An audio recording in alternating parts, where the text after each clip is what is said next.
Moins de 2 ans, le rendez-vous des surfeurs en quête de sensations fortes, c'est là que se C'est pas loin de les chez vagues moi. parmi les plus grosses de la planète.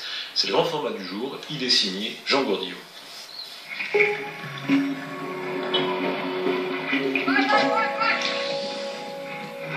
Dans la vague, Éric Rebière. Mhm. Ce franco-brésilien de 35 ans est ici comme un poisson dans l'eau. C'est l'un des premiers surfeurs à avoir découvert les vagues de Nazaré, au Portugal. C'est nous les premiers surfeurs de Nazaré. Comme lui, ils ne sont qu'une poignée à surfer ce spot hors du commun. Il y avait pas mal de vent, mais c'était marrant. Il y a eu une super belle vague et je suis content. C'est pas super gros, mais je pense que c'est un peu plus gros que nous. On va essayer de s'amuser aujourd'hui. Pas très gros pour Éric, un simple petit échauffement.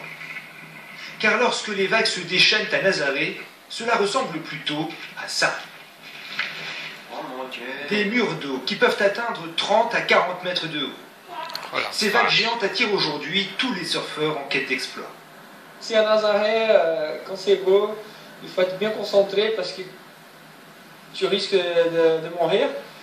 Et à chaque fois que tu surfes une grosse vague, c'est concentration totale pour pas tomber. J'en suis sûr que j'ai surfé la plus grosse vague de ma vie ici. Je ne sais pas encore quelle taille elle avait, mais je pense qu'elle avait plus de 30 mètres. La carte postale de Nazaré, avec ses femmes en habits traditionnels et son port de pêche, est donc en train de se convertir en haut lieu du surf, réputé dans le monde entier. Et ce, grâce à un homme, Gareth McNamara. Cet Hawaïen est arrivé ici en 2011. C'est lui qui a commencé tout le truc de Nazaré. Et le monde entier connaît maintenant que Nazaré, il y a des grosses vagues. C'est lui qui a tout commencé. Gareth. Car en dévalant une vague de 24 mètres de haut, Gareth a décroché ici le record du monde. Aujourd'hui, à 47 ans, il tente de battre sa propre performance, toujours impressionné par la puissance de l'océan.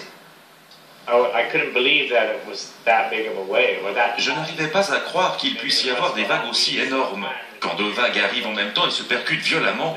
En tout cas, jamais je n'ai vu ce phénomène si près des côtes, et c'est pourtant ce qui se passe ici. Un phénomène qui s'explique par ce que l'on appelle ici le canyon de Nazaré. Une faille sous la mer à 5000 mètres de profondeur et qui s'étend sur près de 200 km. L'arrivée d'eau froide, en s'approchant du littoral, se retrouve brutalement avec beaucoup moins de profondeur.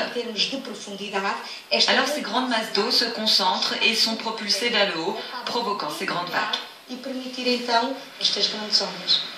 Pendant l'hiver, les vagues ici peuvent aller jusqu'à une hauteur de 40 mètres et en se brisant, elles atteignent parfois le phare où je me trouve. Et pour Éric Rebière, pas question de manquer la session XXL. Le surfeur s'est installé au Portugal où il attend la vague qui le portera au nu.